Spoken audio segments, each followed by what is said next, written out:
श्मशान में अघोरी। बनारस के मणिकर्णिका घाट से कुछ मील दूर जंगल के बीचों बीच स्थित एक पुराना और वीरान श्मशान घाट। अमावस्या की काली रात थी और हवा में ऐसी ठंडक थी जो हड्डियों तक को कपा दे। यह श्मशान आम लोगों के लिए नहीं था। यहां सिर्फ तांत्रिकों और अघोरियों का आना जाना था। सन्नाटा इतना गहरा था कि सूखी पत्तियों के चरमराने की आवाज भी किसी धमाके जैसी लग रही थी। विक्रम, जो पेशे से एक खोजी पत्रकार था, आज अपनी जिंदगी की सबसे बड़ी गलती कर बैठा था। वह एक पुरानी कहानी की सच्चाई जानने के लिए इस वीरान श्मशान में आ पहुंचा था। उसने सुना था कि यहाँ एक अघोरी बाबा रहते हैं और वे मरे हुए लोगों से बात कर सकते हैं। विक्रम को इन बातों पर यकीन नहीं था, लेकिन अपने चैनल के लिए एक सनसनीखेज वीडियो बनाने की लालच उसे यहाँ खींच लाई। रात के 2 बज रहे थे। श्मशान के बीचों बीच एक चिता जल रही थी। आग की लपटें हवा के साथ अजीब तरह से नाच रही थी, जैसे कोई अदृश्य शक्ति उन्हें नियंत्रित कर रही हो। उस चिता के पास ही एक आकृति बैठी थी, नग्न बदन, पूरे शरीर पर श्मशान की राख, गले में हड्डियों की माला और लंबी जटाएं। वह अघोरी था। वह बिल्कुल स्थिर बैठा था, जैसे पत्थर की कोई मूर्ति हो। विक्रम एक पुराने बरगद के पेड़ के पीछे छिपा हुआ था। उसका दिल इतनी जोर से धड़क रहा था कि उसे डर था कहीं उसकी धड़कन की आवाज उस अघोरी तक न पहुंच जाए। विक्रम ने अपना कैमरा धीरे से निकाला। उसके हाथ कांप रहे थे। श्मशान की उस भारी हवा में जलते हुए मांस और कपूर की मिलीजुली गंध आ रही थी, जो किसी भी इंसान का दम घोंटने के लिए काफी थी। विक्रम ने लेंस झूम किया। कैमरे की स्क्रीन पर जो दिखा, उसने विक्रम के पसीने छोड़ा दिए। अघोरी की आंखें बंद थीं, लेकिन उसके होंठ तेजी से हिल रहे थे। वह किसी ऐसी भाषा में मंत्र पढ़ रहा था जो इंसानी समझ से परे थी। अचानक जलती हुई चिता की आग का रंग बदलने लगा। वह नारंगी से गहरा नीला हो गया। माहौल में तनाव बढ़ता जा रहा था। विक्रम को लगा जैसे उसके पीछे कोई खड़ा है। उसने झटके से पीछे मुड़कर देखा, लेकिन वहां सिर्फ घना अंधेरा और जंगल की झाड़ियां थी। फिर भी उसे लगातार ऐसा महसूस हो रहा था कि कोई उसे देख रहा है। यह वहम नहीं था, बल्कि एक चेतावनी थी जिसे विक्रम समझ नहीं पा रहा था। उसने दोबारा अघोरी की तरफ देखा। अब अघोरी के हाथ में एक इंसान की खोपड़ी थी। वह खोपड़ी बिल्कुल ताजी लग रही थी, जैसे उसे हाल ही में निकाला गया हो। तभी कुछ ऐसा हुआ जिसने विक्रम के पैरों तले जमीन खिसका दी। अघोरी ने उस जलती हुई चिता से एक जलती हुई लकड़ी उठाई और उसे उस खोपड़ी के अंदर डाल दिया। उसी पल हवा का रुख बदल गया। शांत जंगल में अचानक तेज आंधी चलने लगी।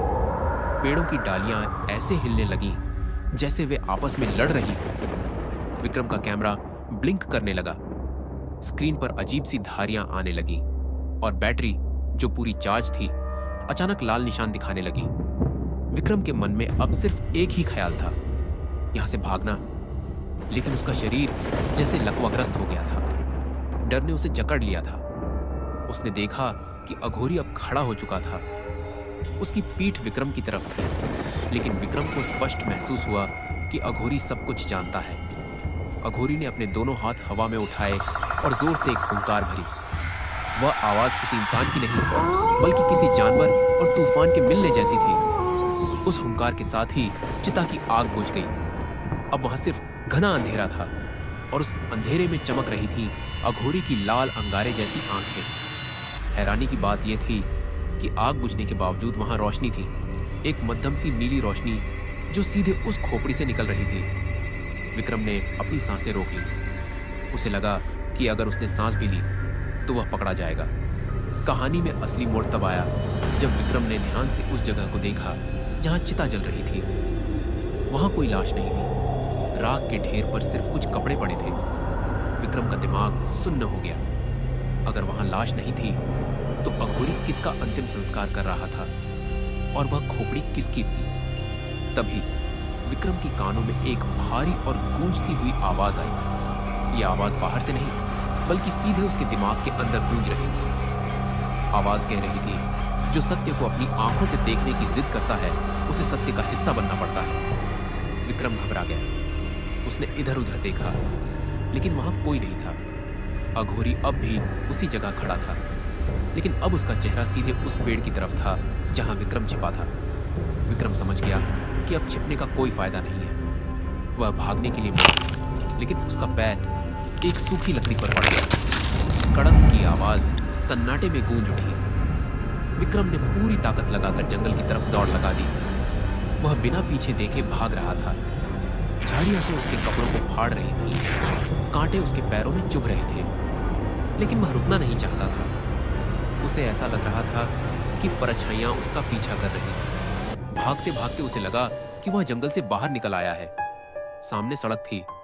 उसने राहत की सांस ली, लेकिन जैसे ही उसने सड़क पर कदम रखा, वह ठिठक गया। सड़क वही थी, लेकिन वह जगह वापस वही श्मशान घाट थी। वह गोल घूमकर फिर से उसी जगह आ गया था जहां अघोरी खड़ा था। यह नामुमकिन था। विक्रम ने दिशा का पूरा ध्यान रखा था, फिर वह वापस यहां कैसे आ गया? अघोरी अब अपनी जगह पर बैठा हुआ था, बिल्कुल शांत। उसके चेहरे पर एक अजीब सी मुस्कान थी। विक्रम की हिम्मत जवाब दे गई। वह वहीं घुटनों के बल गिर पड़ा। अघोरी ने धीरे से अपना हाथ उठाया और विक्रम को पास आने का इशारा किया। विक्रम न चाहते हुए भी खींचा चला गया, जैसे कोई अदृश्य रस्सी उसे खींच रही हो। जब वह अघोरी के करीब पहुंचा तो उसने देखा कि अघोरी की आंखों में उसकी अपनी परछाई नहीं दिख रही थी। अघोरी ने उस खोपड़ी को विक्रम की तरफ बढ़ाया। विक्रम ने डरते हुए उस खोपड़ी के अंदर देखा। जो उसने देखा उससे उसका खून जम गया। खोपड़ी के अंदर पानी भरा था और उस पानी में एक दृश्य दिखाई दे रहा था। वह दृश्य किसी फिल्म की तरह चल रहा था। विक्रम ने देखा कि एक कार तेज रफ्तार में आ रही है। कार का संतुलन बिगड़ता है और वह एक पेड़ से टकरा जाती है। कार के परखच्चे उड़ जाते हैं। ड्राइवर की सीट पर बैठा आदमी खून से लथपथ है। विक्रम ने गौर से देखा। वह आदमी कोई और नहीं, खुद विक्रम था। विक्रम को अपनी आंखों पर विश्वास नहीं हुआ। उसने अपने हाथों को देखा, वे सही सलामत थे। उसने अपने शरीर को छूकर देखा, सब कुछ सामान्य था, लेकिन खोपड़ी में दिख रहा दृश्य कुछ और ही कहानी बयां कर रहा था। दृश्य में एम्बुलेंस आती है, लोग भीड़ लगाते हैं और डॉक्टर विक्रम की नब्ज चेक करके उसे मृत घोषित कर देते हैं। यह सब देखकर विक्रम चीखना चाहता था, लेकिन उसके गले से आवाज नहीं निकली। वह समझ नहीं पा रहा था कि क्या सच है और क्या सपना। क्या वह मर चुका है या यह अघोरी का कोई मायाजाल है? अघोरी ने खोपड़ी नीचे रख दी और पहली बार विक्रम की आंखों में आंखें डालकर देखा। अघोरी के चेहरे पर अब शांति थी, डरावनापन नहीं। उसने अपनी उंगली से उस राख के ढेर की तरफ इशारा किया जहां थोड़ी देर पहले चिता जल रही थी। विक्रम ने कांपते हुए उस राख के ढेर को देखा। वहां राख के बीचों बीच एक कैमरा पड़ा था, वही कैमरा जो विक्रम के हाथ में था, लेकिन वह कैमरा जला हुआ और टूटा हुआ था।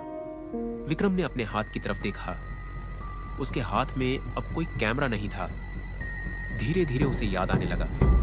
आज शाम जब वह इस श्मशान के लिए निकला था, उसकी कार का एक्सीडेंट हुआ था। वह जंगल के रास्ते में ही टकरा गया था। उसकी मौत वहीं हो गई थी, लेकिन उसकी अधूरी इच्छा, उसकी स्टोरी पाने की जिद उसकी आत्मा को यहां तक खींच लाई थी। उसका शरीर जंगल में कार अंदर पड़ा था, लेकिन उसकी चेतना, उसकी आत्मा इस श्मशान में उस सत्य को रिकॉर्ड करने आई थी जो अब उसके किसी काम का नहीं था। अघोरी ने एक मुट्ठी राख उठाई और विक्रम के ऊपर फेंक दी। जैसे ही राख विक्रम को छुई, उसे एक अजीब सी हल्कापन महसूस हुआ। उसका डर, उसकी घबराहट, उसकी जिज्ञासा, सब कुछ धुएं की तरह उड़ने लगा। विक्रम का अस्तित्व धीरे धीरे धुंधला होने लगा। उसे अब समझ आ गया था कि वह अघोरी उसे डराने नहीं, बल्कि उसे मुक्ति देने के लिए इंतजार कर रहा था। वह चिता किसी और की नहीं, प्रतीकात्मक रूप से विक्रम के मुंह की थी। सुबह की पहली किरण के साथ श्मशान घाट पर फिर से सन्नाटा पसर गया। वहां अब न तो वह नीली आग थी, न ही वह अघोरी। सिर्फ बुझी हुई राख का एक ढेर था और पास ही झाड़ियों में पड़ा एक टूटा हुआ कैमरा, जो उस रात की एकमात्र गवाही था। पुलिस को बाद में जंगल में विक्रम की दुर्घटनाग्रस्त कार और उसकी लाश मिली, लेकिन कैमरे में रिकॉर्ड हुई आखिरी फुटेज में सिर्फ अंधेरा और एक अघोरी की जलती हुई आंखें थीं और अंत में एक ब्लैंक स्क्रीन। कहते हैं कि उस रात विक्रम अपनी कहानी बनाने आया था, लेकिन वह खुद इस श्मशान की एक कहानी बनकर रह गया। और वो अघोरी, वो आज भी वहां आता है, उन भटकी हुई रूहों को रास्ता दिखाने, जो यह मानने को तैयार नहीं होती कि उनका सफर खत्म हो चुका है। श्मशान का वह सच जो विक्रम जान तो गया, लेकिन किसी को बता नहीं पाया। अगर आपको यह कहानी पसंद आई हो तो वीडियो को लाइक करें, शेयर करें और चैनल को सब्सक्राइब करना ना भूलें, क्योंकि अगली डरावनी कहानी बस आने ही वाली है।